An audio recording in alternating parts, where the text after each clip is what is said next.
buongiorno a voi telespettatori di Antena 3, benvenuti nuovamente alla nostra prima edizione, quindi il racconto della giornata di oggi, la cronaca, la politica, l'economia. Allora, in attesa poi di aprire il nostro, come sempre, dibattito politico, un'altra giornata sul fronte elezioni molto caldo, con tante novità. C'è però la cronaca che si impone in primo piano e purtroppo 3 vittime della strada in poche ore in Veneto, 2 vittime in uno stesso incidente, una tragedia che è avvenuta a Stanghella. Siamo nel Padovano e vediamo già le prime immagini girate dal nostro Francesco Ratai, che si trova sul posto e con il quale fra poco ci collegheremo per gli ultimi aggiornamenti di questa tragedia. E dunque un'auto che è finita, lo vedete in queste immagini, il recupero della vettura è finita nel fiume o nel canale, se preferite, Gorzone a Stanghella, e per le 2 occupanti della vettura non c'è stato nulla da fare. Ovviamente in fase di accertamento le cause di questa tragedia. Inizialmente le difficoltà per l'identificazione delle 2 donne. A quanto pare a bordo si trovavano madre e figlia, la donna, la madre di 78 anni di Stanghella, la figlia 45enne di Solesino, e che purtroppo sono state recuperate già cadavere all'interno dell'abitacolo della vettura finita nel fiume. Queste dunque le immagini del recupero dell'auto finita nel canale Gorzone. Ripeto, fra poco ci collegheremo anche con il nostro Francesco Ratai per aggiornamenti sulla vicenda, ovviamente, che ha scosso l'intera comunità di Stanghella. Purtroppo, dicevamo, 3 le vittime della strada in poche ore in Veneto, non solo madre e figlia padovane intrappolate nell'abitacolo della vettura, che vedete appunto in fase di recupero da parte dei vigili del fuoco sulla riva del canale Gorzone a Stanghella. Ma c'è anche un'altra tragedia che riguarda invece un ciclista di 63 anni che è morto stamane intorno alle 7:30 in un incidente avvenuto a Lendinara, siamo in provincia di Rovigo. È un 63enne che era in bicicletta, è stato investito dall'automobile a un incrocio. Secondo una prima ricostruzione dei carabinieri di Fratta Polesine, l'uomo, la vittima, residente a San Bellino, attraversando l'incrocio è stato investito dalla vettura condotta da un 42enne polesano che percorreva la strada provinciale 17 in direzione di Villanova del Ghebbo. A causa della violenza dell'impatto, il ciclista è morto purtroppo all'istante. 3 vittime in poche ore. Fra poco torneremo a Stanghella dal nostro Francesco Ratai.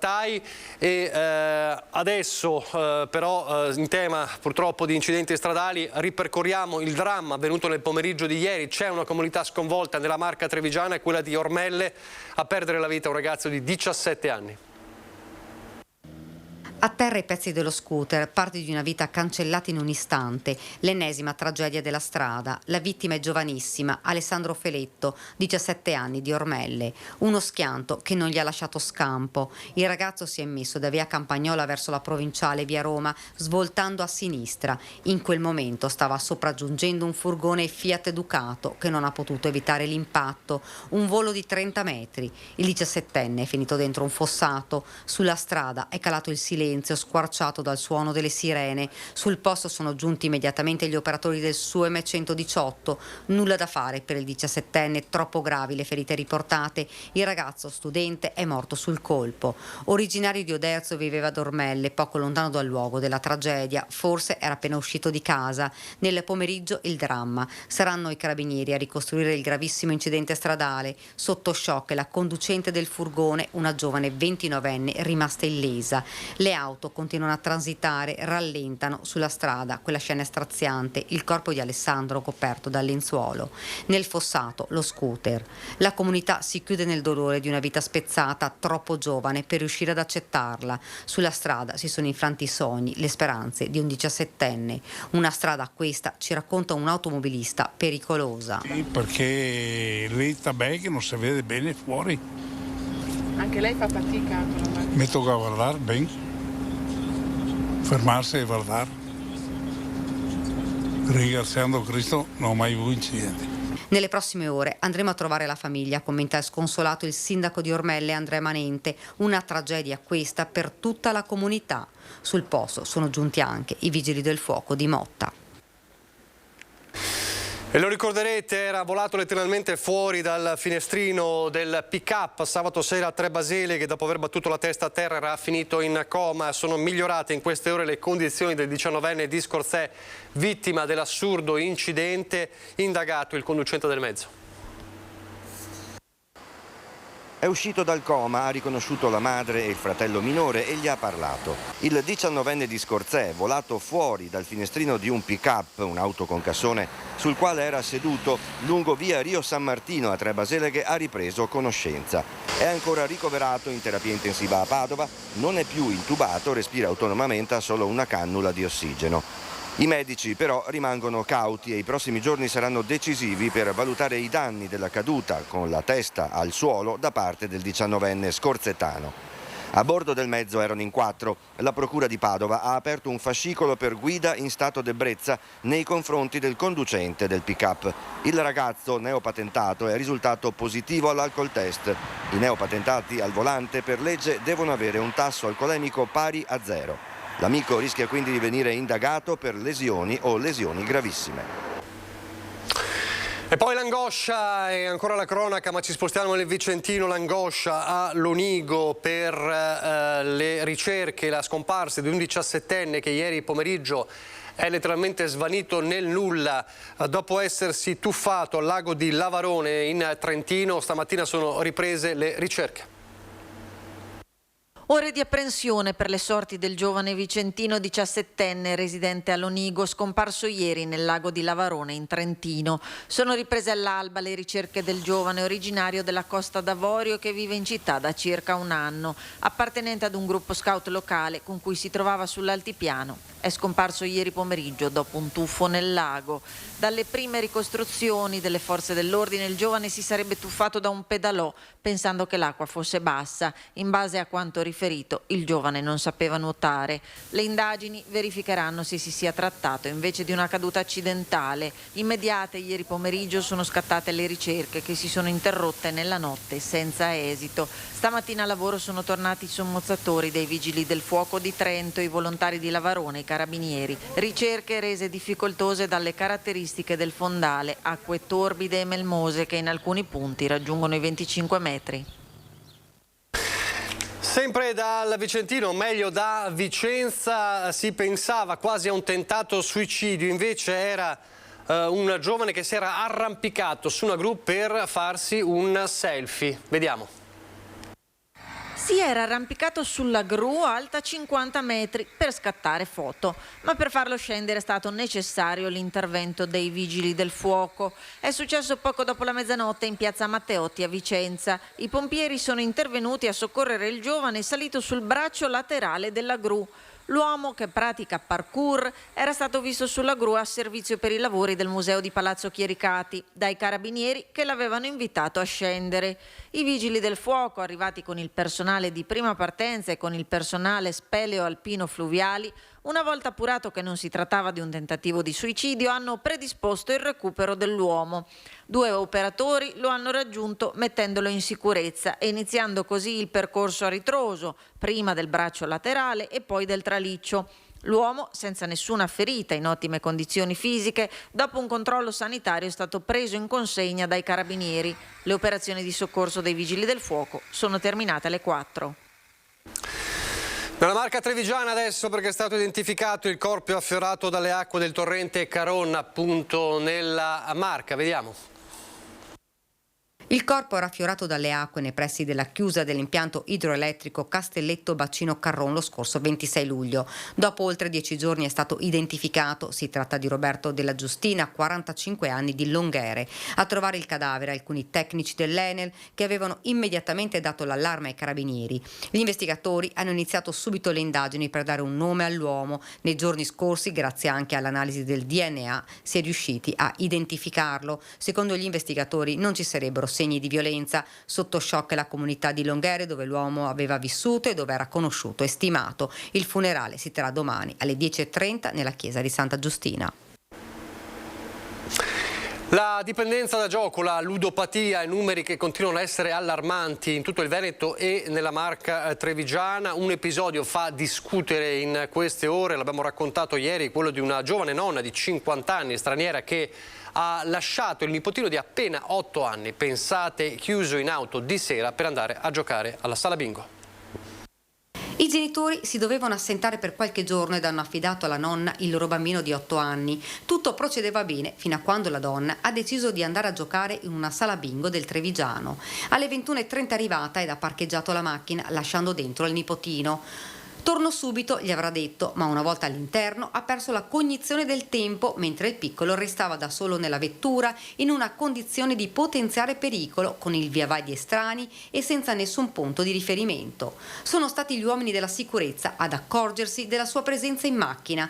Più volte la donna è stata chiamata con l'autoparlante ed invitata a raggiungere l'uscita, ma dopo oltre mezz'ora lei non si era ancora presentata ed è stato allertato il 112. Sul posto è arrivata una pattuglia dei carabinieri. La nonna a quel punto è uscita, la vicenda è stata segnalata in procura ed ora sarà l'autorità giudiziaria a valutare la denuncia per abbandono di minore. Il piccolo, sorpreso e assonnato, è stato portato a casa. Una vicenda questa che ha riportato al centro dell'attenzione un fenomeno che nella Marca sta continuando a crescere, la dipendenza dal gioco. Quando si entra in queste sale si perde la cognizione del tempo, ci spiega la referente del Dipartimento delle Dipendenze. Il miraggio di vincere porta un giocatore a tentare più volte. Questo fa sì che la persona in qualche modo permanga più tempo di quello previsto, calcolato, ma soprattutto perde i riferimenti. Quindi se aveva calcolato di stare il tempo di una giocata, questo meccanismo psicologico che è appunto la dipendenza fa sì che la persona si dimentichi proprio anche degli impegni, così come molto importanti, che può essere quello dell'accudimento di un bambino. Negli ultimi anni si è registrato un aumento di persone dipendenti dal gioco d'azzardo. L'anno scorso, quindi parliamo del 2021, abbiamo avuto nei 3 ambulatori del nostro Dipartimento, che sono collocati uno a Castelfranco, uno a Treviso e l'altro a Conegliano, complessivamente 191 soggetti trattati per il gioco d'azzardo e 52 famiglie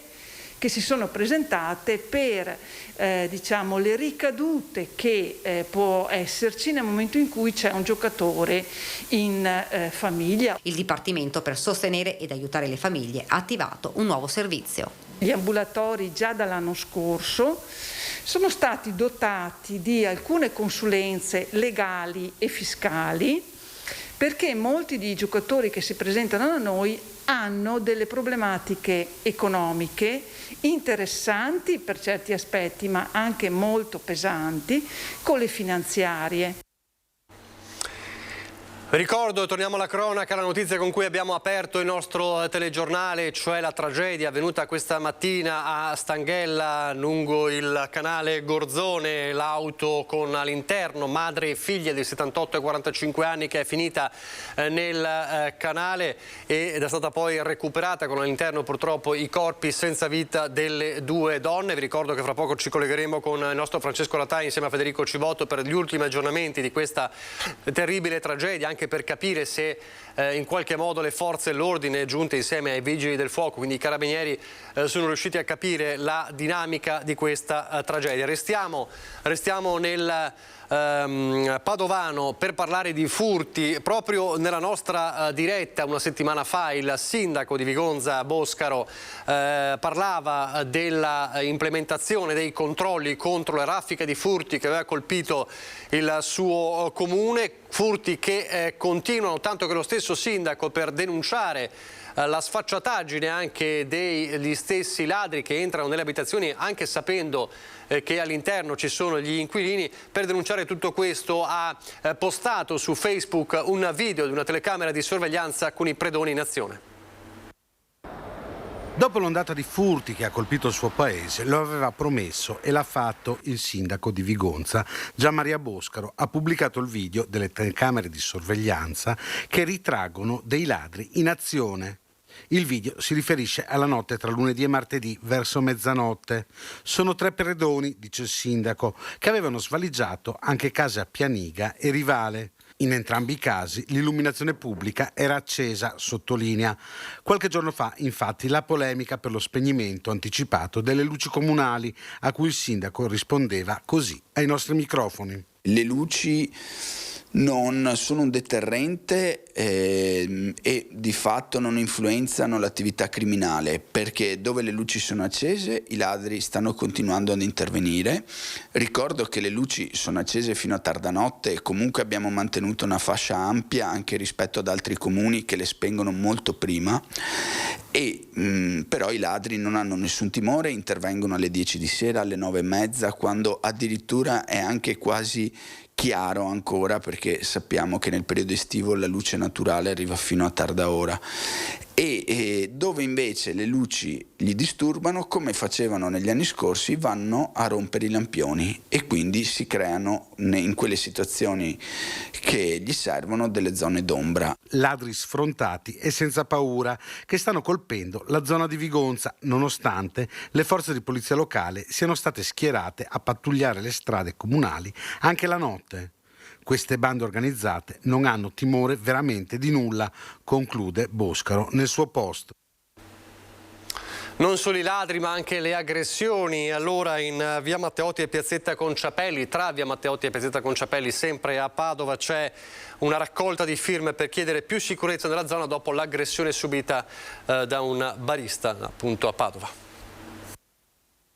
I condomini hanno paura a rientrare alla sera, roba del genere di qua e di là, soprattutto con i spacciatori sotto qua, oppure che si fanno le canne, i crack e roba del genere, e diciamo che hanno paura e quindi hanno chiesto all'amministratore se installano dei cancelli, quindi sono in via di definizione. A parlare il signor Gian Antonio, il portiere del condominio Europa.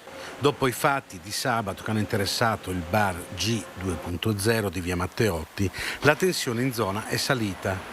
Piazzetta Conciapelli, isolata dal passaggio stradale, si presta al malaffare, ci dice. Diciamo che essendo chiusi qua dietro in piazzetta non c'è gente che vede più di tanto di qua e di là, hanno un'ottima copertura e quindi diciamo che si sono espansi e quindi automaticamente nessuno li vede oppure li vediamo in pochi. Queste sono le foto che girano nelle chat dei residenti. Un tossicodipendente fuma crack proprio sotto la galleria che porta alla piazza. In questo stabile dove stanno facendo dei lavori c'era stata anche un'occupazione che i residenti hanno sventato. Dietro qua abbiamo scoperto così che in giro di mezz'ora avevano invaso qui dietro stanno facendo dei posti auto, sono arrivati con dei tavolini, coperte, sedie, avevano già occupato tutto quanto e quindi abbiamo preso con i condomini, abbiamo buttato via tutto quanto nel cassonetto, quindi sono ritornati e abbiamo richiuso, diciamo, sigillato la porta posteriore perché sennò avevamo lì, c'è il passaparola. La speranza è che qualcuno intervenga, c'è piena fiducia nelle istituzioni. Durante il giorno tutto sommato si vive abbastanza bene. La sera è un po' più impegnativa, ecco, quindi anche un po' più, si ha anche un po' più paura, ecco, insomma, anche uscire, io lavoro, ma se dovessi uscire adesso l'inverno diventa buio presto, è sempre un po' un problema. Chi nella zona ci lavora ci dice che le cose comunque stanno migliorando. Una volta, parliamo di 5 anni fa, allora erano molto più frequenti.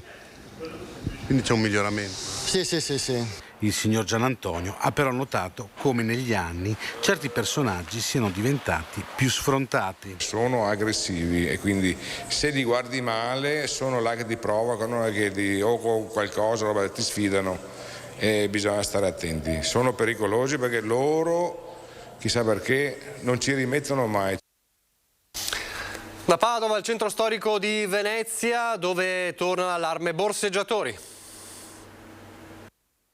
Venezia entra nel mirino dei borseggiatori con l'aumento del turismo di massa. Da mesi diverse bande sono tornate a colpire la città lagunare nonostante la polizia locale stia intervenendo quotidianamente con una squadra dedicata anti-borseggio, formata da agenti esperti in grado di riconoscere immediatamente un movimento sospetto e in caso di necessità bloccare e neutralizzare i malviventi. Tra luglio e agosto sono stati fermati oltre 10 malviventi sia uomini che donne in flagranza di reati reato, ma questi poi tornano subito liberi e il giro riprende. Un'escalation di episodi che ha pochi precedenti. Le bande di borseggiatori rom di nazionalità croata e bosniaca si sono affiancate a bande ben più pericolose di uomini, per lo più romeni, che non perdono occasione per attaccare briga con chi li scopre o chi li ostacola.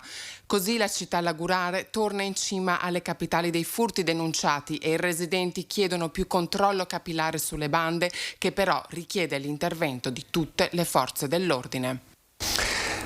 E allora, per parlare proprio di questo, ci colleghiamo a Venezia con la nostra Anna Maria Parisi, partendo proprio da questo allarme borseggiatori, ma poi, visto che siamo a Venezia, strettamente collegato anche il tema dello spopolamento della città. Anna Maria.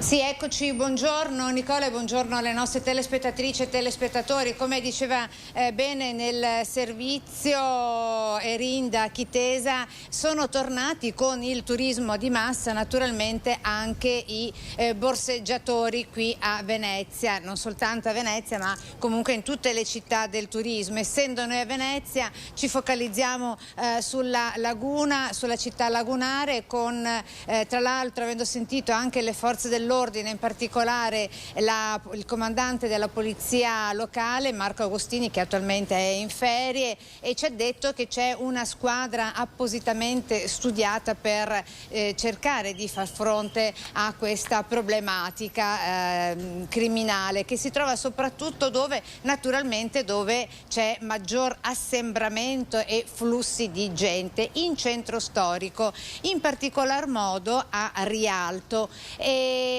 certamente soltanto una squadra non può far fronte a questo turismo di massa che è imperverso, lo vediamo, ecco, adesso si è un po' calmato visto che è l'ora di pranzo, sono le 12:20 quasi, però tanti trolley che sono tornati a popolare la città. E ne parliamo di questo con Matteo Secchi, fondatore, anima e ideatore di Venezia.com. Ciao Maria.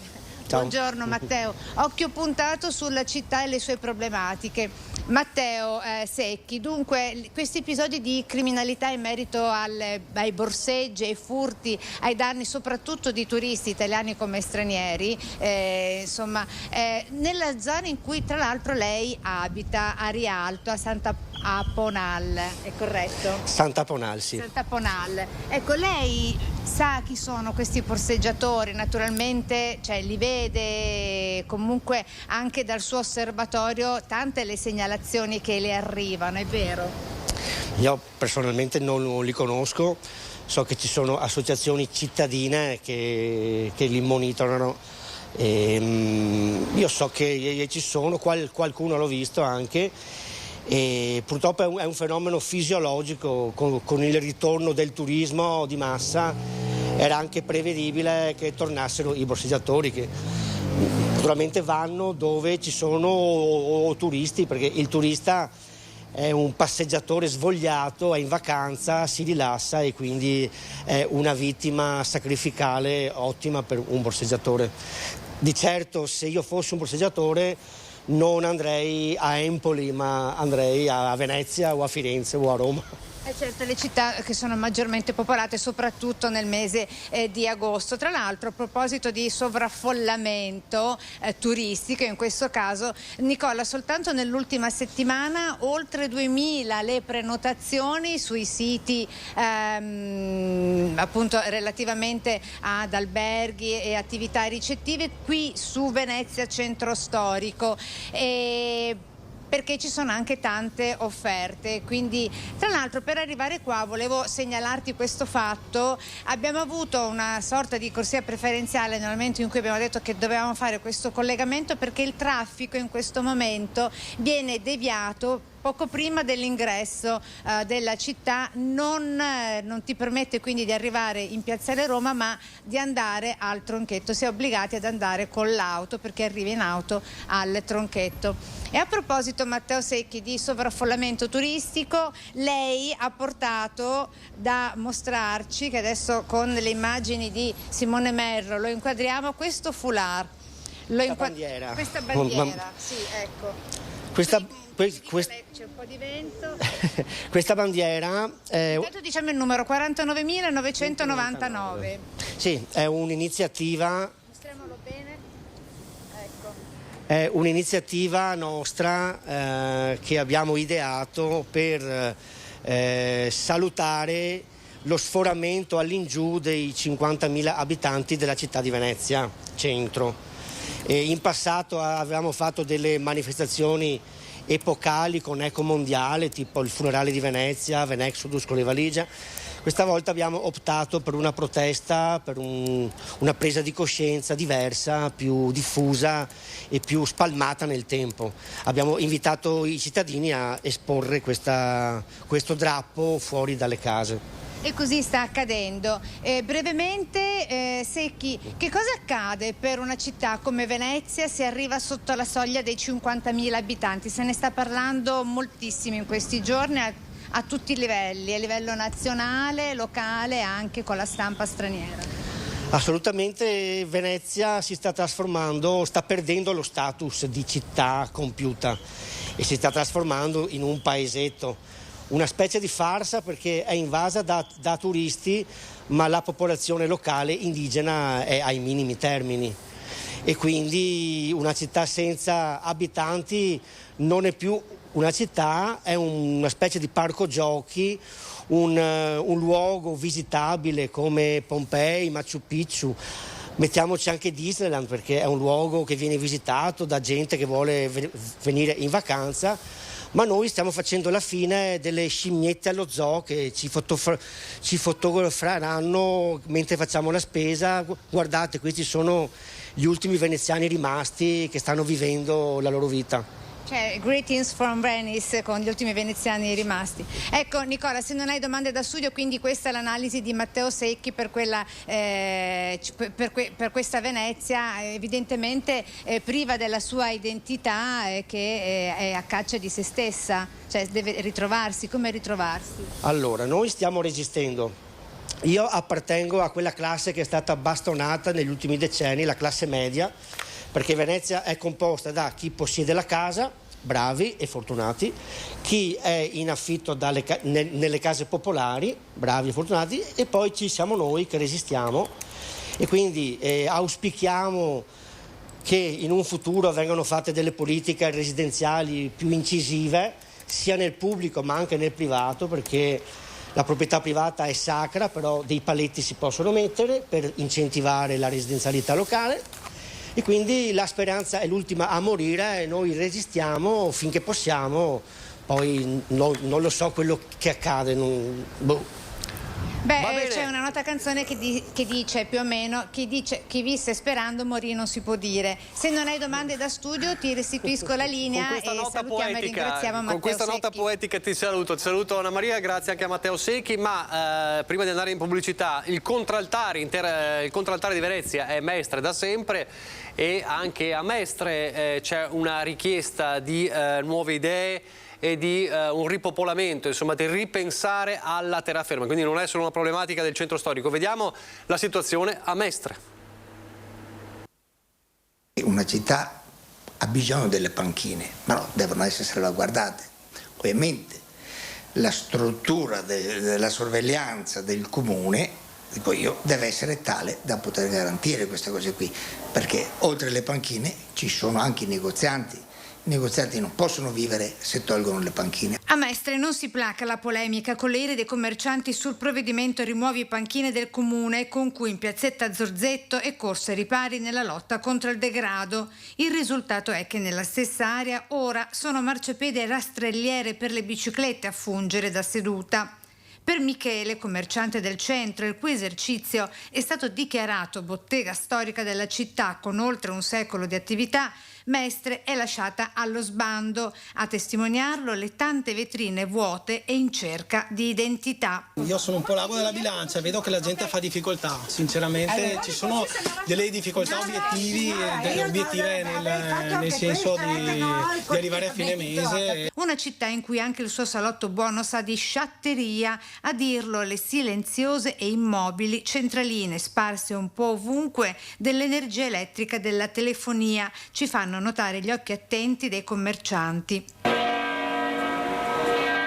Credo che ci sia, un grande assenteismo sulla struttura di questa città, perché a Mestre non abbiamo più il centro di Mestre. Il centro di Mestre è rimasto così, deserto. E Claudio, noto architetto e designer del posto, ad esplicitare la sua motivazione. Il problema di Mestre sono stati i mestrini che se ne sono andati. Un po' per il tram che ha creato dei disastri e quando c'era il tram si è spopolato. E poi adesso tutti quanti sono andati a Spinea, a Milano, a Mogliano. La lotta alla desertificazione della città passa attraverso la cultura, che però anche qui, in mancanza di eventi e programmazione tra il Candiani e l'M9, il rischio è di una nuova implosione. Il problema è che non c'è niente dentro, perché il Museo del Novecento non significa assolutamente nulla. Basterebbe prendere un po' delle cose che ci sono a magazzino al Museo d'Arte Moderna a Cappesaro. I magazzini sono pieni, se facessero delle mostre prendendo delle cose eccetera, ma la fissa del museo multimediale storico che non interessa a nessuno. Qui noi a Mestre non riusciamo a essere cittadini, non ci vogliamo bene. Allora così, insomma, dalle problematiche di Venezia a quelle di Mestre, adesso una breve pausa pubblicitaria, poi introdurremo la nostra pagina politica, ma ve lo ricordo, all'interno della pagina politica ci poi collegheremo con il nostro Francesco Ratai che ci darà gli ultimi aggiornamenti sulla tragedia con la quale abbiamo aperto il nostro telegiornale, ovvero madre e figlia di 78 e 45 anni che sono finite a Stanghella con la loro auto dentro il fiume Gorzone e purtroppo sono annegate. Allora pubblicità, poi la politica.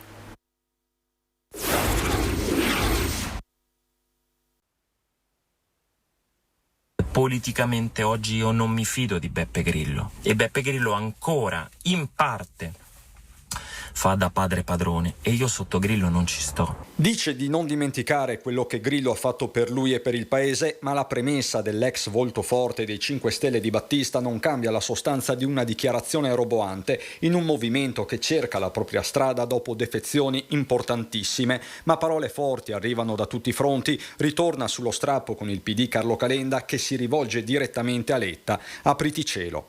Enrico, non raccontare balle, sapevi esattamente quello che sarebbe accaduto. L'hai saputo da sempre, te l'ho spiegato, ti ho incontrato giovedì e te l'ho detto e te l'ho ripetuto costantemente.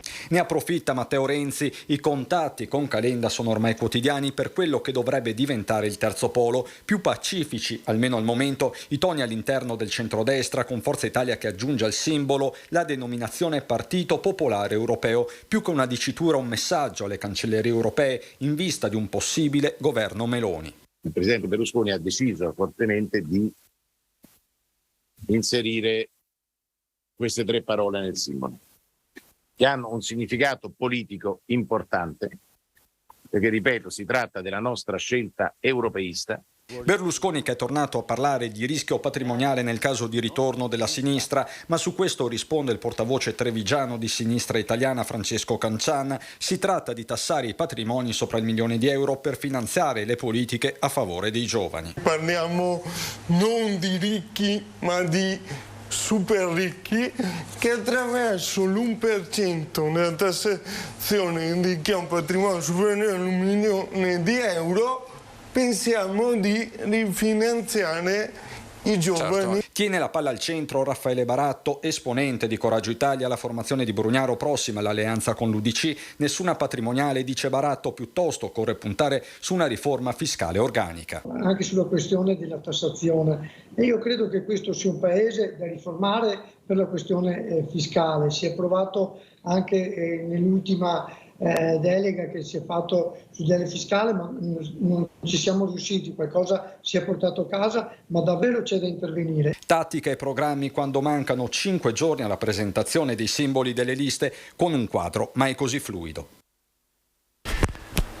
Allora così il nostro Christian Arboit ieri ha sintetizzato insomma un'altra giornata densa sul fronte politico, va da sé che sarà anche oggi un'altra giornata corposa da questo punto di vista, dal punto di vista delle elezioni. Saluto e ringrazio i nostri ospiti che vedo collegati. Riccardo Barbisan della Lega, buongiorno. Buongiorno a tutti. Antonino Pipitoni, Italia Viva, buongiorno. Buongiorno, grazie. E Gabriele Scaramuzza, Articolo 1, buongiorno.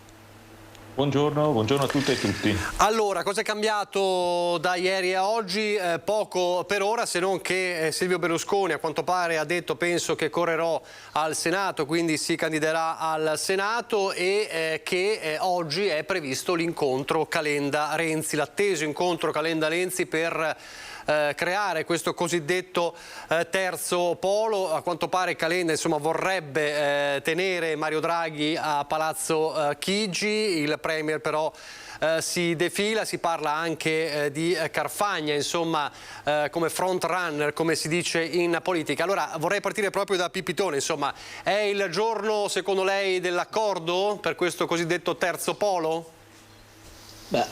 Speriamo che sia il giorno in cui si possa iniziare a discutere poi dei programmi e di un progetto importante, che è quello di mettere assieme appunto due formazioni importanti come Italia Viva e Azione, sperando di riuscirci e poi dare una proposta riformista al Paese sostanzialmente. Hai parlato di Draghi, è ovvio che il nostro obiettivo è avere Draghi leader. È stata una follia quella di mandare a casa Draghi sei mesi prima delle elezioni previste, costringendo il Paese a delle elezioni estive mai viste in condizioni di emergenza politica. Speriamo noi di riuscire a fare questo polo appunto progressista e riformista, in cui poter fare una proposta che è quella appunto della politica, della concretezza, della realtà e di progetti seri per il Paese. Cosa accomuna secondo lei Calenda a Renzi? Se qualcosa li accomuna? Calenda e Renzi, a parte i caratteri dei due leader che sono molto forti. A parte il passato del PD ovviamente. Sono molto forti ovviamente. Io non sono mai stato nel PD, ho aderito a Italia Viva per un progetto riformista, non per altro, non per i miei trascorsi politici, e quindi sono forse uno dei pochi che ha altri percorsi politici e poi è arrivato a investire un po' del mio tempo, della mia passione politica su una cosa riformista, e questo mi interessa, fare qualcosa di bene per le mie comunità, per il mio paese, se ci riesco.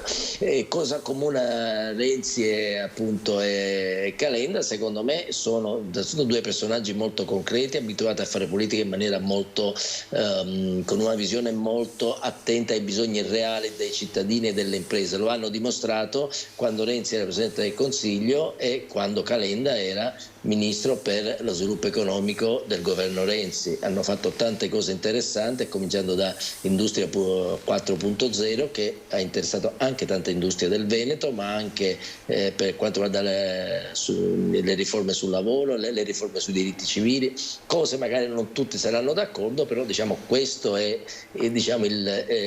l'indirizzo e la strada giusta. Quindi sono dei leader che hanno in comune sicuramente una concezione moderna della politica, e che riconoscono tutti e due in Draghi un leader che potrebbe continuare a fare il bene del nostro Paese, insomma. È un favore alle destre, come dice il centrosinistra, questo defilarsi di Calenda, questa creazione di questo terzo polo? Che Calenda si è defilato, la meraviglia mia è stata quando ho visto Calenda che stava in quella coalizione con cui non aveva niente a che vedere, che si sia defilato. Poi io non so le dinamiche in te, cosa è successo tra lui, Letta eccetera.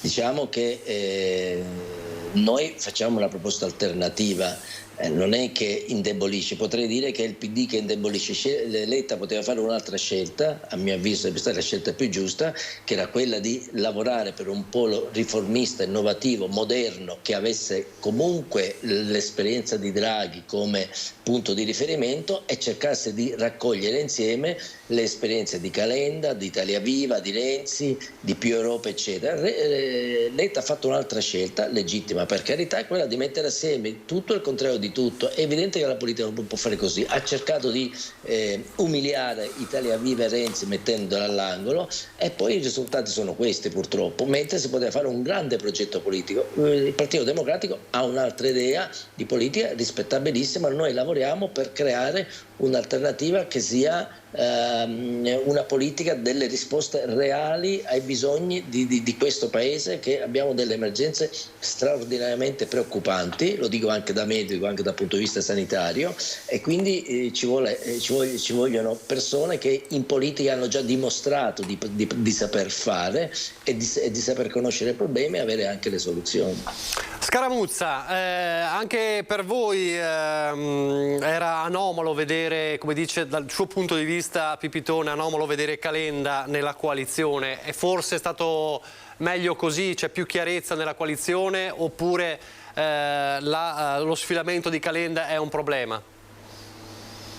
Ma noi partiamo da una valutazione che è quella che ha fatto Articolo 1 nell'aderire alla lista dei democratici e riformisti, che ha come soggetto principale il PD, ma è quella che ha fatto lo stesso segretario del Partito Democratico, Enrico Letta, che oggi c'è una necessità, vista anche questa legge elettorale che ha degli effetti distorsivi straordinari sulla rappresentanza, c'è la necessità di organizzare un campo, una coalizione di forze che fossero radicalmente alternative alla destra e alla destra che abbiamo di fronte oggi in questo Paese. Dentro questo ragionamento io credo che sia stato non solo corretto ma giusto che si stiano create le condizioni per un accordo tanto con il centro, con Azione, con Calenda, quanto con la sinistra, Verdi piuttosto che Sinistra Italiana, piuttosto che altre forze. E quindi io credo che bene si sia fatto a provare a costruire questo accordo, questa coalizione. È un errore grave quello di Calenda e di Azione, che si è sfilato da questa coalizione. Badiamo bene, rispetto ai temi delle coerenze di programmi, io credo che non sia questo il tema. Guardiamo quello che succede dall'altra parte dello schieramento. Il centrodestra, insieme a forze che hanno proposte programmatiche non diverse ma antitetiche, il presidenzialismo della Meloni e l'autonomia spinta differenziata di Zaia, tecnicamente non riescono a stare insieme, eppure c'è una coalizione che si è tenuta insieme. Tanto più occorreva fare nel centro-sinistra, quindi credo che sia stato un errore questa scelta. E ciò non di meno, noi adesso insieme al Partito Democratico, insieme alle altre forze che partecipano a questa coalizione, dobbiamo fare di tutto per riportare al centro quella che è l'agenda concreta di cui gli italiani hanno bisogno, che è un'agenda che parla di ambiente, di lavoro e di salute, perché questi sono i temi concreti che nella prossima campagna elettorale dovremmo affrontare, presentando delle proposte credibili come lista e come coalizione.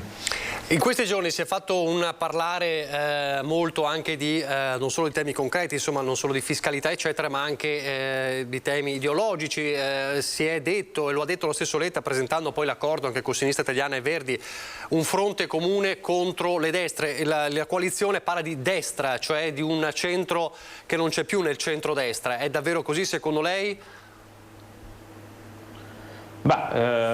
Io credo che oggettivamente gli spazi politici per un centro classico oggi in Italia siano ampiamente ristretti, ed è vero quello che ha detto non solo il segretario del PD, ma io penso anche alle dichiarazioni di autorevoli esponenti come Pierluigi Bersani. Oggi c'è una discriminante che riguarda appunto la tua visione delle cose del mondo.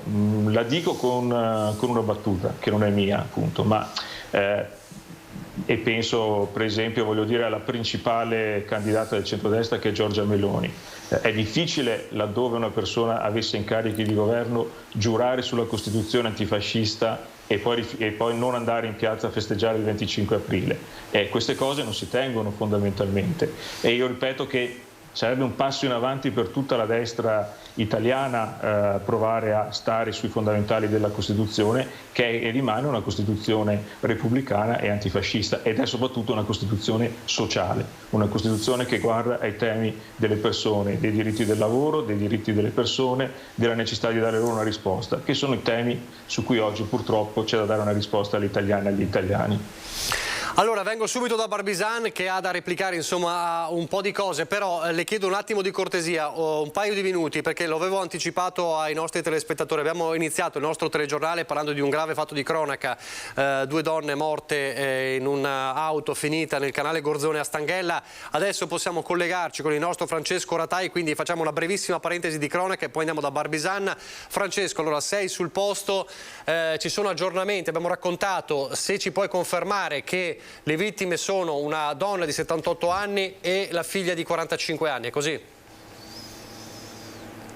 Esattamente Nicola, le donne decedute sono Pamela Breseghello, la figlia di 48 anni, e Anita Bertazzo, la madre di 75, come dicevi giustamente tu.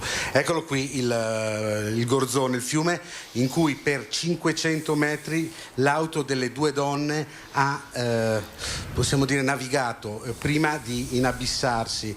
In intervento dei pompieri, anche con i sommozzatori, non è riuscito a salvare la vita alle 2 donne che erano residenti qui a Stanghella. Siamo nel comune, qua siamo in mezzo alla campagna, il comune è di fronte a noi, il centro urbano, come vedete le case sono molto rade. Fortunatamente un passante che stava facendo la sua camminata mattutina ha avvistato l'auto e ha avvisato subito le forze dell'ordine e i vigili del fuoco che sono intervenuti da Este, da Padova, da Venezia col nucleo sommozzatori. Purtroppo per le 2 donne, madre e figlia, lo ricordiamo, non c'è stato nulla da fare. Da Stanghella è tutto, ti restituisco la linea, Nicola. Grazie a Francesco Ratai e grazie anche a Barbisan per aver atteso un attimo. Insomma, avevamo promesso ai nostri telespettatori di avere qualche aggiornamento, quindi siamo riusciti a capire anche purtroppo chi fossero le 2 donne morte nella tragedia avvenuta questa mattina nel Padovano. Barbisano, torniamo alla politica, dice Scaramuzza, è stato un errore quello di Calenda, si può restare insieme in una coalizione anche se le visioni sono diverse, e prende ad esempio insomma un tema che viene spesso riproposto, cioè presidenzialismo contro autonomia, o comunque 2 elementi che tra Fratelli d'Italia e Lega, 2 elementi insomma di un programma che secondo il centrosinistra poco si adattano tra di loro. Guardi, mi stupisce un po' questa visione dei fatti. Noi siamo un centrodestra che ha governato l'Italia per tanti anni, che ha governato e sta governando regioni importanti da lustri e da decenni. Già quando eravamo al governo di questo paese più di 10 anni fa ormai, ma ben più, proponemmo la cosiddetta devolution, andammo alla riforma della Costituzione sul tema dell'autonomia. All'epoca si parlava di scuola, sanità e polizia locale come materie esclusive delle regioni. All'epoca vi era Alleanza Nazionale, diciamo la mamma di quella che oggi è Fratelli d'Italia, comunque quella stessa visione politica, quella destra classica nazionale che oggi anche incarna Fratelli d'Italia, e non vi fu nessun problema nel procedere a questo tentativo di modifica della Costituzione. Oggi per l'autonomia, come la intendiamo, l'autonomia differenziata già oggi prevista dalla Costituzione, non vi è nessuna necessità di modifica della Costituzione, e vi è necessità di attuare la Costituzione più bella del mondo, e che noi non vediamo l'ora che sia attuata in tutte le sue parti. E per quanto riguarda il tema del presidenzialismo o del semipresidenzialismo, non è detto che non ci possano essere modelli costituzionali che tengono insieme le autonomie e il federalismo, e una maggiore identificazione anche dei cittadini in quello che potrebbe essere il futuro capo dello Stato.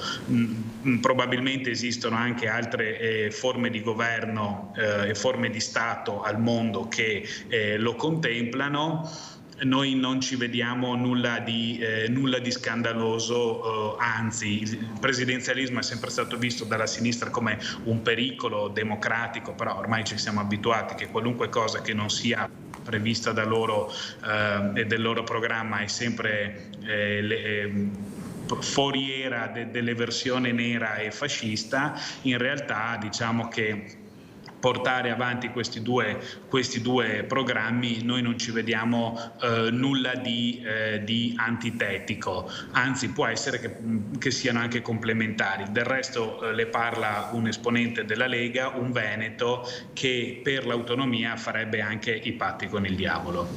Dall'altra parte dello schieramento politico sentiamo solo parlare di alleanze, di cosa fa Renzi, di cosa fa Calenda, di quanti seggi ha Fratoianni, eccetera, o di quanti seggi per Di Maio. Ecco, io ricordo solo che Di Maio è famoso perché disse che il PD era il partito di Bibbiano che facendo l'elettroshock ai bambini se li vendeva. Oggi correrà nelle liste del Partito Democratico. Dall'altra parte invece c'è un centrodestra che ha dato prova di governare questo paese per tanti anni in tante regioni, come ho già detto prima, che ha non tanto nei leader ma nel popolo del centrodestra dei sentimenti comuni che passa appunto da quello che è il tema delle tasse, una maggiore imposizione fiscale in questo Stato a fronte di pochi servizi, tema sul quale noi stiamo provando a mettere insieme un programma che preveda uno shock fiscale, il tema della sicurezza, il tema dell'autonomia,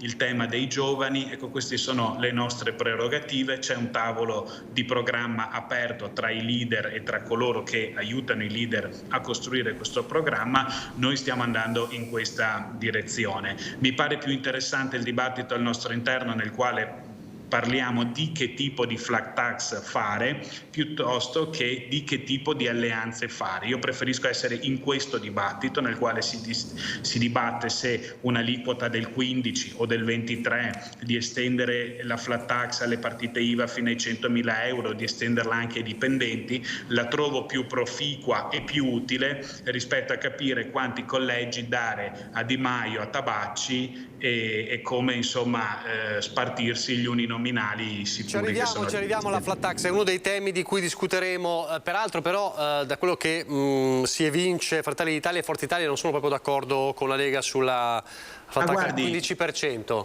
È esattamente quello che le dicevo prima. Preferisco discutere con degli alleati su che tipo di flat tax fare o come ridurre il carico impositivo dello Stato sui redditi degli italiani, piuttosto di stare qui a dibattere su con chi mi devo alleare e quanti collegi ma le chiedo, perché l'agenda Draghi non andava bene? Perché l'agenda Draghi non va bene secondo voi? Nel senso, il governo è caduto, voi dite non è per colpa nostra, l'ha fatto cadere il Movimento 5 Stelle, il centro-sinistra dice beh, ne avete approfittato, insomma non votando, ma diciamo che Calenda, il terzo polo, anche in parte anche il centro-sinistra diciamo, vorrebbero proseguire con la cosiddetta agenda Draghi, anche se poi all'interno della coalizione insomma c'è chi dice non esiste nessuna agenda Draghi e questo è uno dei problemi all'interno della coalizione. Ma secondo voi?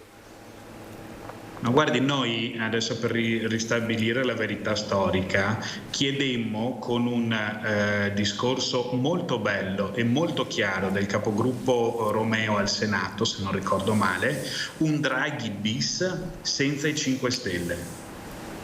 Pertanto, adesso io non so di cosa stiamo parlando, noi abbiamo detto di prendere le estreme conseguenze del discorso del Presidente Mario Draghi, che parlò di un rapporto di fiducia rotto nella precedente maggioranza, di farne un'altra senza i 5 Stelle.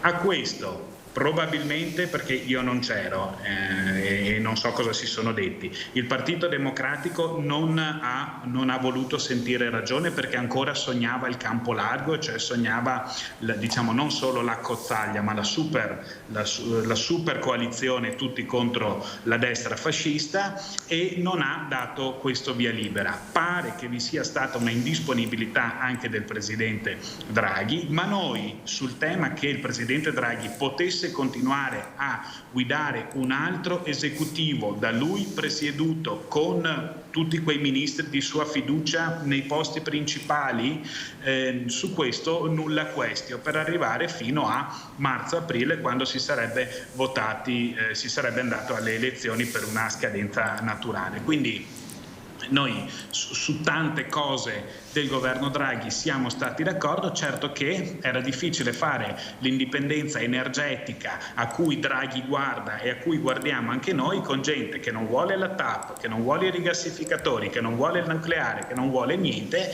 Allora sa a un certo punto e che non vuole che il reddito di cittadinanza sia ritoccato quando comunque evidenze giudiziarie, dottrinali dicono che bisogna rivederlo. A questo punto noi abbiamo detto facciamo un nuovo governo per questi ultimi 6 mesi con una maggioranza più compatta, con all'interno addirittura il Partito Democratico, perché era necessario per i numeri ovviamente, con la guida di Mario Draghi. Questo non si è potuto fare. A noi sembrava un discorso di grande serietà e dopodiché non siamo stati noi che nel decreto aiuti hanno fatto mancare la fiducia al governo Draghi e non siamo stati noi ad aver rotto quel patto di fiducia.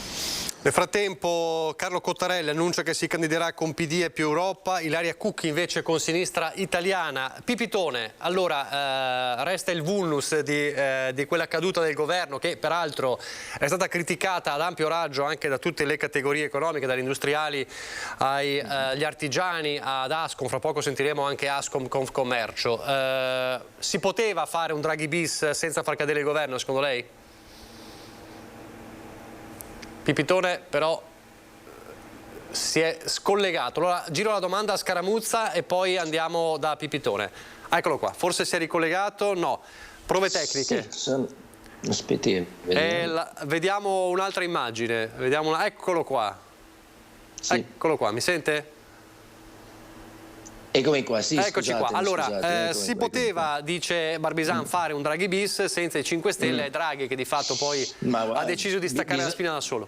No, ma bisogna dire la verità. Allora, non è che i cittadini sono stupidi. Allora, tutto è nato, come è sotto gli occhi di tutti, l'abbiamo visto in diretta, dai 5 Stelle che non hanno votato il decreto aiuto. Dopodiché Forza Italia e Lega hanno approfittato della situazione e non hanno rivotato la fiducia al governo Draghi. Draghi ha sempre detto che quella era la coalizione, compreso i 5 Stelle. Questo è il mandato del Presidente della Repubblica e questo avrebbe fatto Draghi, perché Draghi non ragiona con la mente politica o del politichese. Lui è una persona molto concreta e molto determinata, ha assunto un impegno, c'era un gruppo straordinario, devo dire, di una coalizione straordinaria per la straordinarietà dei tempi, quindi l'emergenza pandemica, l'emergenza del lavoro, l'emergenza sociale, a cui si è aggiunta poi l'emergenza della guerra con la crisi energetica che ne è seguita e di cui stiamo vivendo in questi giorni anche le conseguenze. Su questo la Lega e Forza Italia sono esattamente corresponsabili con i 5 Stelle. Dopodiché hanno fatto cadere il governo, si voterà fra un mese, fra 2 mesi, amen, voglio dire. Ma questa è la verità, è inutile che ci attacchiamo, abbiamo chiesto, si sapeva che Draghi avrebbe fatto un governo come da indicazione del Presidente della Repubblica e come da quelle forze politiche che responsabilmente si erano messe assieme pur avendo molte diversità, perché la Lega con il PD, con Italia Viva, con Forza Italia ci sono tante differenze all'interno, però c'era un bene comune che era il bene del paese. Abbiamo buttato alle ortiche un leader che è straordinariamente competente e stimato da tutto il mondo. L'Italia arriva a testa alta fino ad oggi in Europa, cosa che non si vedeva da qualche decennio forse, e con Draghi che quando parla è uno che si fa sentire anche per le proposte che fa, a cominciare per esempio dal blocco del prezzo del gas, a cominciare dal fatto dell'azione sul PNRR che si sta facendo, che significa sviluppo e investimenti su tante questioni del nostro paese, e potrei ovviamente continuare su questo. Quindi per questo l'esperienza di Draghi per noi, per quanto riguarda questo terzo polo progressista che si sta formando, è centrale ed è il punto di riferimento della nostra azione politica. Scaramuzza. Anch'io devo dire che quando il consigliere della Barbisan dice che con grande responsabilità la Lega e Forza Italia avevano detto di essere disponibili a un Draghi bis, omette una dato, cioè come chiarito Pivitone, Draghi aveva già chiarito che non ci sarebbero state, per quel che riguarda la sua disponibilità, formule di governo diverse da quella diciamo larga che comprendeva dai 5 Stelle fino alla Lega e Forza Italia. Quindi più che di un atto di responsabilità si è trattato di una provocazione bella e buona fondamentalmente e di una grave corresponsabilità nella caduta del governo. Dopodiché, ripeto, noi crediamo che occorra guardare di fronte alla realtà che il Paese ha davanti e che avrà davanti in autunno, una realtà in cui il caro vita morderà in particolar modo le risorse di famiglie e delle imprese, per le cose che venivano dette prima, per la situazione economica causata dalla situazione internazionale, dal calo energia, in una situazione sanitaria che non è ancora normalizzata per la pandemia, e quindi occorre, io credo che noi teniamo la testa lì con proposte chiare e concrete che riguardano fondamentalmente le condizioni di vita e di lavoro delle italiane e degli italiani, con molta chiarezza e con molta anche nettezza sui programmi. Veniva ricordato prima, c'è una mole ingente di risorse che il PNRR mette a disposizione e che il PNRR, mi permetto di ricordare, che era stato portato a casa dall'Europa dal governo Conte 2 e che, voglio dire, coerentemente il governo Draghi ha ulteriormente perfezionato e potenziato. C'è questa mole straordinaria di risorse, ricordiamocelo, le risorse del PNRR sono risorse a investimento. Ad ogni risorsa a investimento va poi accompagnata una spesa in termini di spesa corrente, di spesa sociale. La dico con una battuta, col PNRR puoi costruire degli asili nido e puoi costruire dei poliambulatori, dopodiché ci devi mettere le operatrici, le educatrici e ci devi mettere dentro medici, infermieri. Queste sono spese correnti e quindi c'è un investimento straordinario che dura molti anni da qua al futuro. Noi dobbiamo stare su queste cose qui, dobbiamo inoltre guardare la grande emergenza ambientale. Anche qui è una cosa che il centrodestra non dice. Io parto da due cose. Il recente rapporto di Banca Italia sull'economia del Veneto, che dice che un quarto delle imprese venete sono su un territorio potenzialmente compromesso dal punto di vista ambientale e che, voglio dire, con le dinamiche che seguiranno di quei prossimi anni potrebbero oggettivamente portare alla migrazione di queste imprese. Ce ne vogliamo occupare. L'altro dato, è uscito nei giorni scorsi un appello dei principali climatologi e scienziati italiani al mondo della politica. Il centrodestra lo sottoscrive? La destra lo sottoscrive?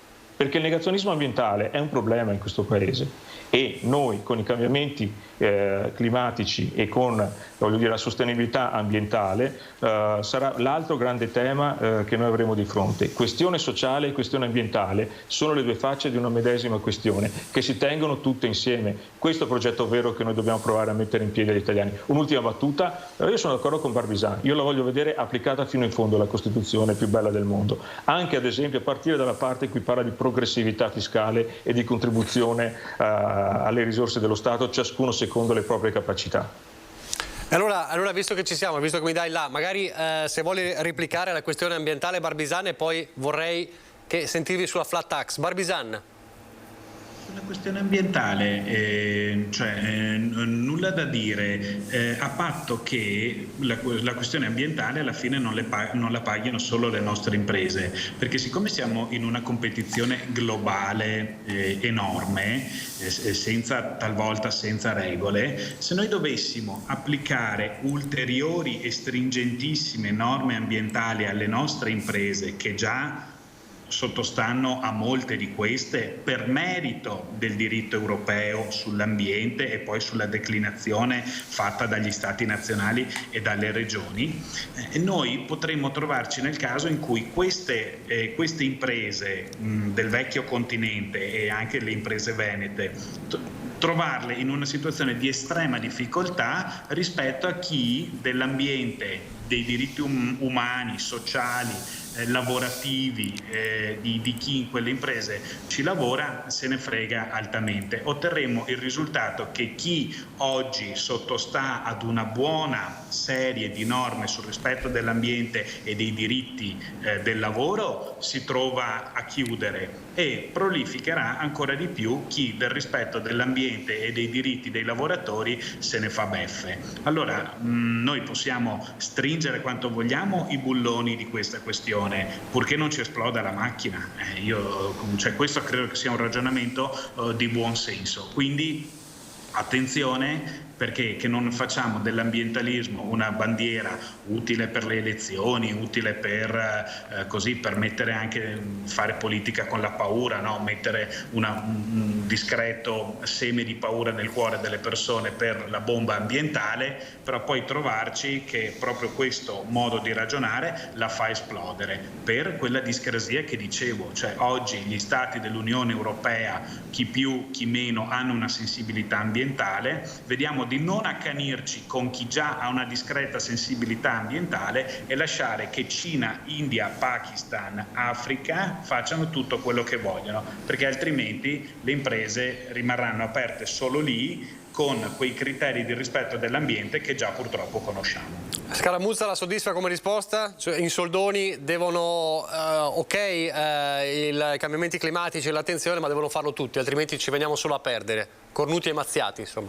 No, diciamo che prima, scusi se mi permetto, ho sintetizzato male. Chi oggi non rispetta le regole che rispettiamo noi, rispetti quelle che rispettiamo noi. Quando tutti siamo al pari, facciamo insieme tutti i passi necessari per un ambiente, visto che io ho un figlio di 4 anni a cui vorrei lasciare una casa e un mondo migliore di quello che ho trovato. Scaramuzza e poi Pipitone, poi andiamo sulla flat tax.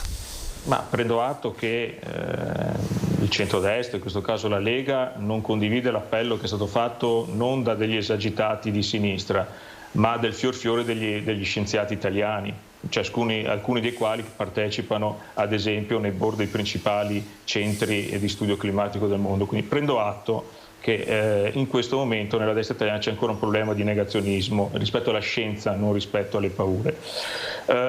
Mi pare un po' strano l'argomento per cui se uno non rispetta i diritti umani o i diritti sociali non li devo rispettare neppure io.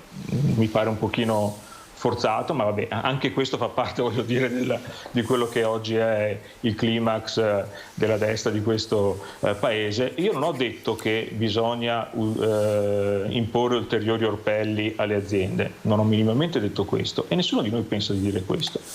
Io dico che o c'è un grandissimo investimento a partire dallo Stato, a partire dallo Stato centrale, che si fa carico dei mutamenti climatici e cambiamenti climatici, proprio per permettere a quelle imprese di continuare a operare, proprio per permettere a quel tessuto economico di continuare a operare e proprio per permettere naturalmente di adattarsi purtroppo ad alcuni fenomeni estremi che abbiamo visto tutti, voglio dire, in questi anni. Mettiamoli in fila. La tempesta Vaia, su cui il presidente Zaia ha costruito una parte importante anche di iniziativa, giusta e legittima, l'acqua grande di Venezia del 2019, il crollo della Marmolada. Guardate che questa cosa fa male prima di tutto ai territori, agli ecosistemi, alle comunità e alle imprese. Serve un grande piano di investimenti per rispondere a questo problema. Forse non ci siamo capiti che questa è l'altezza della sfida. Non è il tema di imporre qualche altra regola in più alle imprese, non è assolutamente questo. Pipitone, chiudo con lei con l'ambiente, così dopo finalmente riusciamo a parlare di flat tax. Come la vede lei? Io rimango allibito a dalle dichiarazioni di Barbisani che noi dobbiamo, finché gli altri non si adeguano, che discorsi sono, noi siamo un paese civile, avanzato, abbiamo delle norme già abbastanza restrittive, ma voglio dire di più, tante aziende, le migliori aziende di questo paese si sono già adeguate e tutti gli investimenti sono sempre in funzione anche del rispetto dell'ambiente e di trovare forme di energie alternative per garantire la propria attività lavorativa. Guardi, noi adesso abbiamo avuto gli ultimi dati dello sviluppo economico proprio con le riforme fatte da Draghi, con le azioni fatte da Draghi, nonostante la situazione drammatica economica e non solo. l'Italia è il paese che quest'anno crescerà di più in Europa, quindi le nostre aziende hanno dimostrato di essere innanzitutto competitive, di saper rilanciare e di sapere anche rispettare l'ambiente. Quindi qualsiasi... Ma allora viene con me, dottor Pipitone, mi sta dando ragione?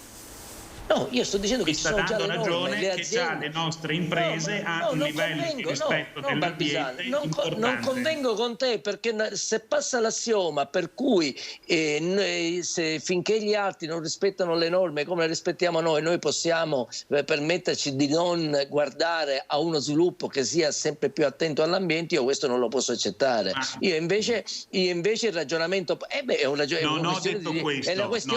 Hai detto proprio questo, come no? Scusami. Ho detto che noi possiamo pur guardare uno sviluppo allo sviluppo, a patto che non si chiudano le imprese per questo. Ma nessuno ha chiuso le imprese che non per ci questo, sia un riscatto della concorrenza internazionale. Tanto è vero che il PNRR, quindi questo piano nazionale di sviluppo e resilienza, che anche le ultime le ultime iniziative prese dal governo Draghi vanno verso una tendenza di qua, speriamo al più breve tempo possibile, a poterci rifornire di energia che sia alternativa e non inquinante, eolico, solare e così via. Quindi questo aiuta anche le aziende, ma tante aziende lo stanno già facendo autonomamente, tutte le nuove aziende. Quindi questo non è incompatibile con lo sviluppo, questo è la precondizione per avere uno sviluppo anche delle nuove aziende. Quindi io dico, va bene, guai se l'ambiente diventa un limite, l'ambiente deve diventare una prospettiva sempre migliore per tutti, per l'attività lavorativa. Mi pare che in Italia stiamo lavorando discretamente bene, poi c'è sempre qualche criminale in giro, per carità, però mi pare che i nostri imprenditori sono abbastanza lungimiranti, lo hanno dimostrato in quest'ultimo anno di grande lavoro che è stato fatto per l'Italia. Allora, chiudiamo un attimo sull'ambiente, volevo riuscire a parlare di flat tax. Allora, ripartiamo da Barbisan. Flat tax, la tassa piatta come si suol dire. Allora la Lega lancia l'aliquota al 15%, Berlusconi al 23%, insomma c'è una discussione all'interno del centrodestra su questo, ma la flat tax è una bandiera del centrodestra e non da oggi. Perché sì la flat tax e perché al 15% l'aliquota? Spiegandolo molto semplicemente ai telespettatori, perché è un tema complicato. Allora, la flat tax al 15% è un sistema impositivo che prevede la semplificazione totale di molte norme che oggi invadono la dichiarazione dei redditi degli italiani, per cui si paga una tassa unica. Attenzione che vi è anche all'interno di questa aliquota la questione del quoziente familiare, quindi potremo anche finalmente di questo termine ormai desueto sul quale non si è mai fatto niente, con la flat tax introdurre veramente il quoziente familiare. E la flat tax al 15% secondo noi è sostenibile, anche perché rilancerebbe i consumi e darebbe la possibilità allo Stato di avere nuovo gettito dai consumi degli italiani, che in questo momento sono abbastanza stagnanti, e vi è la possibilità di farla. Oggi già esiste per le partite IVA fino ai 60.000 euro lordi annui. Noi vogliamo nel primo anno introdurla per le partite IVA fino ai 100.000 euro annui e poi progressivamente negli altri 4 anni di mandato introdurla il più possibile anche per i dipendenti. Come ho già detto, mi fa piacere essere all'interno di una coalizione che discute di questo, piuttosto che di una coalizione che discute se bisogna fare sì o no l'inceneritore a Roma, perché non so se tra il PD che vuole l'inceneritore e i Verdi che non vogliono l'inceneritore a Roma troveranno mai la quadra. Noi usciremo dal tavolo programmatico del centrodestra con una proposta. Ovviamente chi vota Lega ci aiuterà perché questa proposta del programmatica trovi attuazione piena nel termine più breve possibile. Altre forze politiche pur condividendo la necessità della riduzione del carico fiscale su famiglie e imprese, probabilmente hanno un'altra visione o altri tempi o altri termini nel quale farla. Vedremo quale sarà la proposta organica del centrodestra. Questa è la proposta della Lega, sulla quale non credo che si possa gridare allo scandalo. Il principio della progressività è salvaguardato da alcune franchigie che chi conosce il disegno di legge ne può parlare, chi non lo conosce fa un po' di slogan dicendo che la tassa piatta non va bene, ma in realtà, come ho spiegato, a seconda del nucleo familiare e a seconda del livello di reddito vi sono anche delle questioni che comportano appunto una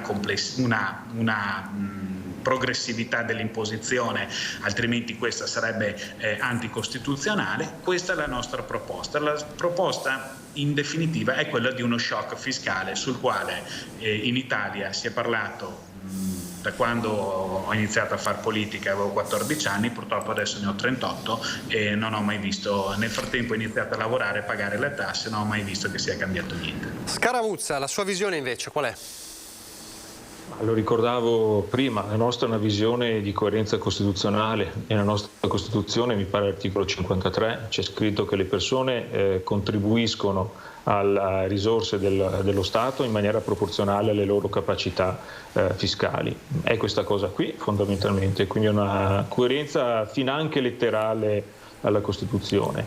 Nessuna delle grandi democrazie occidentali, per intenderci, nessuna delle grandi democrazie che hanno importanti sistemi del welfare ha sistemi di tassazione come quelli proposti dalla Lega piuttosto che da Forza Italia, ma appunto sistemi graduati diversamente ma impostati secondo il principio della progressività o della proporzionalità. Non lo dico io, basta leggere le simulazioni che sono uscite su molti quotidiani in questi giorni, che prevedono che paradossalmente l'adozione di una appunto tassa piatta prevede che i redditi bassissimi, bassi, alcune parti dei redditi medio-bassi che oggi si trovano al di sotto di quella fascia si troveranno paradossalmente a pagare di più in carico fiscale, mentre chi ha redditi medio-alti e alti pagherà di meno. Quindi c'è questo primo tema che riguarda anche un principio di equità ed eguaglianza. C'è anche un secondo tema che ciò che esce dalla porta rientra dalla finestra e tu puoi anche adottare una tassazione piatta. Questo significa che non avrai più quelle risorse che servono a garantire i sistemi di welfare del nostro Paese, a partire da quello socio-sanitario di cui in questi 2 anni abbiamo visto la straordinaria importanza e che, mi permetto di dire, grazie ad esempio all'impegno degli ultimi 2 governi e di un ministro come Roberto Speranza, aveva visto rinfiorire il fondo sanitario nazionale. Quindi è chiaro che è molto semplice rinunciare a risorse, è uno shock, certo, è senz'altro uno shock fiscale, ma che lascia sul terreno in particolar modo chi non ha più le risorse per poterci garantire il pagamento dei servizi, di quei servizi che oggi sono garantiti, perché il nostro sistema sociosanitario è un sistema universalistico, così lo volle una veneta, Tina Anselmi, e che domani potrebbe non essere più così con l'adozione della flat tax. Ma quindi è molto semplice e voglio dire, è questo perché noi siamo, dopodiché c'è senz'altro la necessità di una semplificazione rispetto a oggi. Tutta la giungla delle detrazioni, delle contribuzioni va senz'altro messo mano al sistema fiscale. Esisteva una delega fiscale voluta dal governo Draghi, da quel governo che Lega e Forza Italia hanno detto di voler sostenere fino alla morte, forse anche qualche metro in più. Esisteva una delega fiscale che nei fatti quei partiti hanno progressivamente svuotato. Noi siamo per stare alla lettera della Costituzione. Pipitone. Innanzitutto bisogna capire anche nel centrodestra perché cosa succede, perché Berlusconi ha detto flat tax al 23%, la Lega al 15%, vediamo se Fratelli d'Italia magari ce l'abbassano al 10%. Il problema qua è capire che quando, e bisognerebbe anche essere maturi e che i cittadini, come dire, cercassero anche delle risposte concrete. Quando io dico che porto l'aliquota al 15%, vorrei che mi si dicesse quanti introiti in meno ha il governo, cioè lo Stato italiano, è come vengono compensati i minori introiti, perché è chiaro che la cosa questo significa sfasciare il paese in caso. Dopodiché io sono ben felice di non pagare niente, come tutti gli italiani di questo mondo, e mi pare chiaro. Il problema qua è essere chiari, quindi se c'è una proposta della Lega e di Forza Italia che hanno già fatto in passato e hanno governato e non l'hanno applicata, se non per una piccola parte, mi pare fatta dal governo Conte, che riguarda le partite IVA fino a 60.000 euro, e noi invece facciamo un'altra proposta, a nostro avviso interessante, fatta da Luigi Marattini, che è il Presidente della Commissione Finanze, e che sostanzialmente prevede di intervenire sull'IRPEF come prima battuta, quindi con 10.000 euro di esenzione, quindi tutti i redditi fino a 10.000 euro non pagherebbero niente, e poi 3 aliquote progressive, ridurre la giungla delle deduzioni e detrazioni dove non si capisce nulla, snellire il sistema di gestione e delle 1.000 postille che ci sono nel compilare la dichiarazione dei redditi, e quindi questo per noi bisogna fare per cercare di rendere un paese sostenibile e che riesca a garantire i servizi a tutti, perché è anche vero che poi puoi anche tagliare quello che vuoi, però poi la gente, se va in ospedale, se ha bisogno delle strade, se ha bisogno dei ponti, in qualche modo se ha bisogno delle scuole, bisogna farle, bisogna mantenere tutto il sistema. Quindi io dico, la serietà della politica si deve confrontare non solo sul dire non faccio pagare le tasse a nessuno, e poi c'è un altro tema importantissimo, che è quello degli stipendi. Gli stipendi sono troppo bassi, non c'è solo un problema di ridurre le tasse, ma c'è anche un problema di aumentare gli stipendi, soprattutto gli stipendi medio-bassi. Quindi tempo fa Renzi aveva fatto quella proposta degli 80 euro che interessa ancora circa 10 milioni di persone. È evidente che se non si trova il modo di aumentare gli stipendi, perché il costo della vita con l'inflazione ormai è diventato elevatissimo, soprattutto per chi ha per le classi economiche medio-basse, per le famiglie più fragili, è evidente che bisogna intervenire su quello, quindi o con un sistema tipo agli 80 euro, oppure con altri metodi che consenta alla gente di poter affrontare la vita con dignità e che possa arrivare alla fine del mese con la dignità di qualsiasi papà e mamma di famiglia, senza dover andare a elemosinare niente a nessuno. Quindi bisogna avere un'idea chiara di sviluppo del paese. Da un lato si ridurre le tasse compatibilmente con le finanze dello Stato e con i servizi che bisogna dare ai cittadini, e dall'altro lato cercare di aumentare il potere di acquisto delle famiglie aumentando i soldi in busta paga, perché questo bisogna fare. È d'accordo con quanto ha detto Scaramuzza, e lo dico proprio molto semplicemente, insomma, che la flat tax, lo shock fiscale potrebbe mettere a rischio il welfare? Ma l'ho detto prima, bisogna sapere i numeri. Allora, c'è un esponente della Lega, allora volete ridurre al 15%? Dove li trovate i soldi? Questo è il concetto poi. Tassa, no, vorrei capire questo cosa significa. Allora, avremo 150-200 miliardi in meno di introito. Mi pare che bene o male sia questo, da quello che ho capito da alcuni dei dati che ho visto. Vorrei che quando Salvini o un esponente della Lega dice facciamo pagare il 15% a tutti, dicesse questo comporta un minore introito di 200 miliardi, questi soldi li troveremo in questo modo. Cioè, bisogna farlo capire. Cioè, la gente ovviamente pagando meno soldi magari aumenta l'economia e incassiamo di più, non lo so. Dice Barbesani, insomma, adesso non è una proposta che ho fatto io. In parte aveva risposto, insomma, ci sarà, dice Barbesani, un aumento dei consumi, rigirerà l'economia, è così Barbesani? Ma è come uno dice, scusami, però è come se io dico che investo 20 miliardi in più sulla sanità che provengono dai soldi che riesco a ricavare dall'evasione fiscale, ma è un dato che io non posso, che non è certo, voglio dire. Fatemi sentire Barbesani allora. Vediamo Barbesani. Cerchiamo di essere seri. Cerchiamo di essere chiari.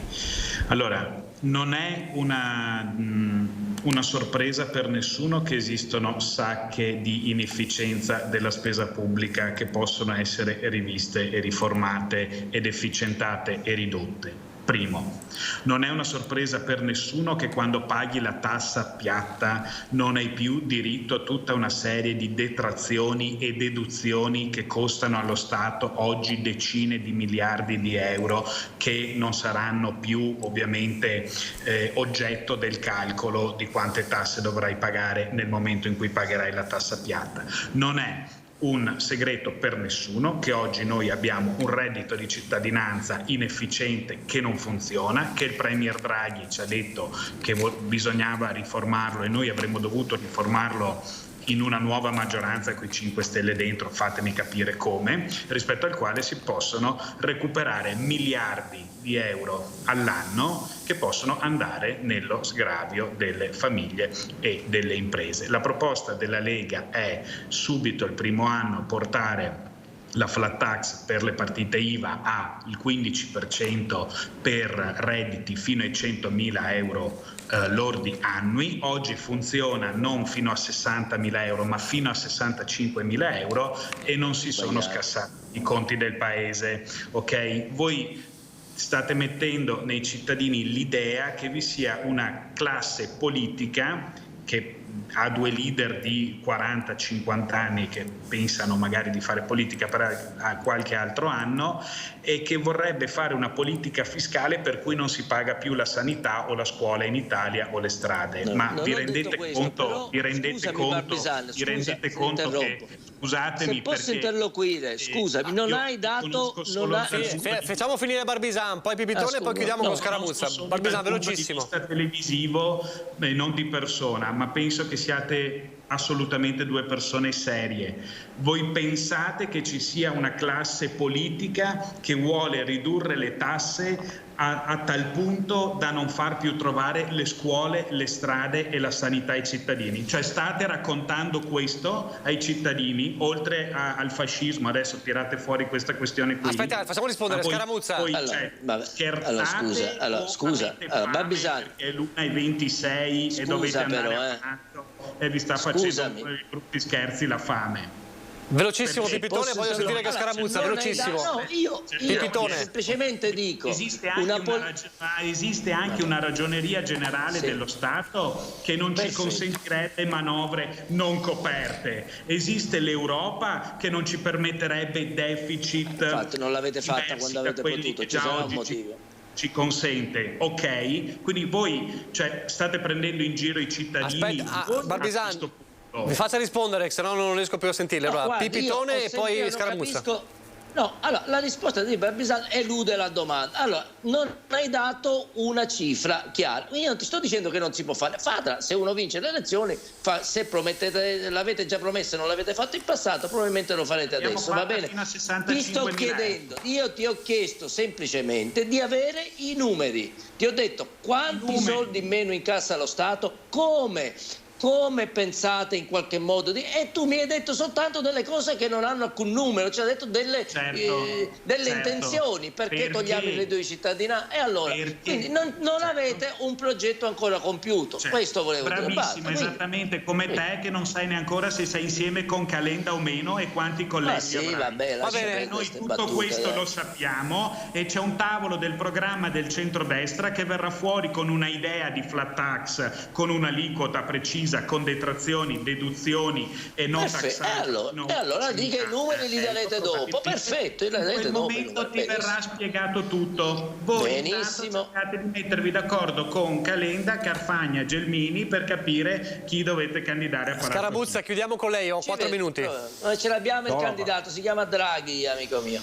Scaramuzza. Sei sicuro che sia d'accordo, che non venga fuori come il Draghi bis? No, ma dico almeno, Chiudiamo con Scaramuzza, ho pochissimo tempo, scusatemi. È quello, nessun problema, guardi, assolutamente, anche perché e comunque preciso al signor Barbisan che non ho la fregola di chiudere presto il collegamento, ma credo ci siano dei tempi di regia, per il resto possiamo rimanere a discutere quando volete.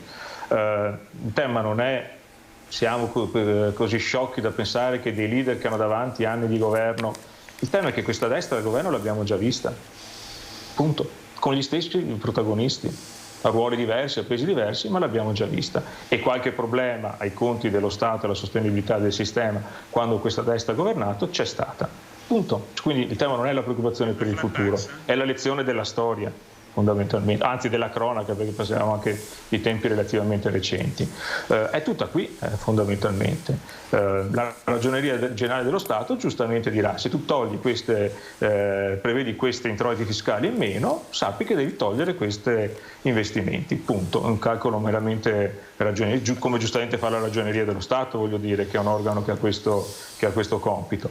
E probabilmente sarà quello l'ostacolo principale, che ha fatto sì che tutti questi proposti, che voglio dire sono, la dico così, l'humus culturale del centrodestra in questi anni, anche quando ha governato, non sono mai stati portati effettivamente a compimento. C'è una grande rimozione nelle cose che dice Barbisán, ed è uno dei grandi problemi che ha questo Paese, che è l'evasione fiscale. A me piacerebbe che un Paese che, come dice lui, ha 2 leader giovani che si candidano a governare per tanti anni questo Paese, questo problema se lo ponesse, perché questo è uno dei grandi problemi che ha questo Paese, e solo aggredendo questo tema si può consentire di far pagare a tutti il giusto, e solo aggredendo questo Paese si fa in modo che chi finora ha retto la maggior parte del carico fiscale, lavoratori dipendenti, pensionati, anche un pezzo di partite IVA che in questo Paese, in questa regione soprattutto, fanno nei fatti lavoro subordinato o parasubordinato, queste persone in questi anni hanno pagato la maggior parte del carico fiscale allo Stato, ed è giusto, voglio dire, appunto, che ci sia anche una redistribuzione. Ma mi pare che questo sia una delle grandi rimosse del dibattito culturale programmatico del centrodestra. Non credo che su questo nel programma che Barbisán ci ha annunciato ci sarà una riga sola. Adesso devo lasciarvi. Allora, grazie davvero a Riccardo Barbisán, grazie a Antonino Pipitone, grazie a Gabriele Scaramuzza. Ci risentiremo e ci rivedremo ovviamente da qui in avanti fino alle elezioni. Grazie davvero per essere stati con noi. Vi lascio allora alle previsioni del tempo e poi, come sempre, dalle 18:30 il nostro telegiornale del Veneto. Arrivederci.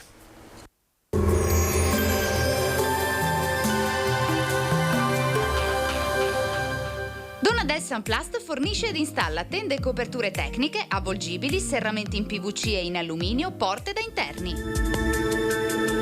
Bentrovati al meteo.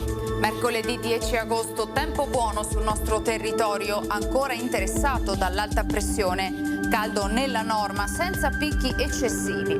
Vediamo allora insieme il dettaglio. Sul Veneto prevale una situazione asciutta e stabile. Non mancherà il sole. Sarà sereno o al massimo poco nuvoloso, con qualche addensamento e con il cielo che localmente potrà anche coprirsi, ma non sono attese piogge degne di nota.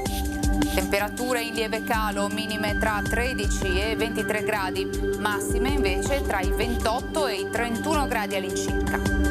Spostiamoci ora sul Friuli Venezia Giulia, dove sarà soleggiato, il cielo sarà sereno su pianura e costa, poco nuvoloso sui monti.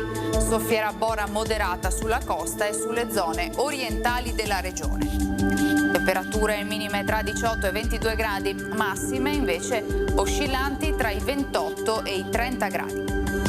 Infine diamo uno sguardo al Trentino Alto Adige, anche qui ampio soleggiamento come ci mostra la grafica, con poche nubi a carattere sparso e non sono previste precipitazioni.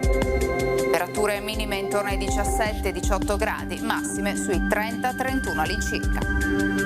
Dal meteo per ora è tutto, vi auguro un buon proseguimento con Antena 3.